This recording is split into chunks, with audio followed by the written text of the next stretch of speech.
no way of knowing back in '96 when they went to China.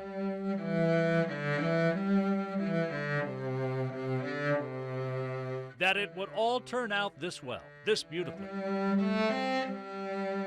Note for note, Jade Curlis, now 17, sharing the strings of her story at her Hamilton home and on stages worldwide.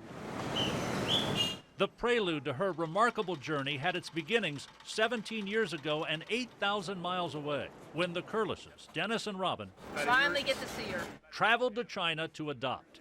WLWT News 5 documented the trip they made with 11 other families, taking in Tiananmen Square, that's great, the Great Wall, and an orphanage in Nanning called Mother's Love, where abandoned baby girls like Jade are cared for by foster mothers, and where the Curlises held her for the first time. The crescendo of a spur-of-the-moment decision made en route to a Jack Kerouac symposium in Manhattan.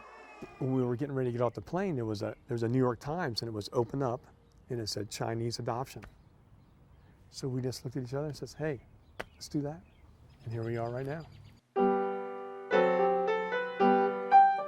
We includes kid sister Mei Lian, who was adopted at Jade's insistence upon return to her native China.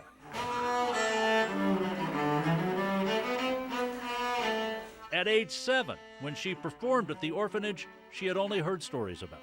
I remember sitting on the floor and all the little kids were surrounding me and I just played and it echoed throughout the entire room and it was really cool. Hard to measure the degree of coolness you reach with an impromptu cello solo at the Great Wall. Fitting that her Chinese name, Lim Bao, means special treasure.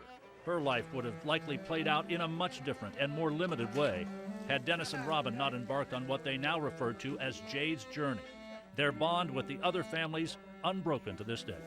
We always said that in the beginning when they were young, the get-togethers were for the parents. And then it became for the girls. The girls are very close. They'll always be close. They'll be in each other's weddings. She selected Jasmine Flower, a Chinese folk song, for the soundtrack of her story.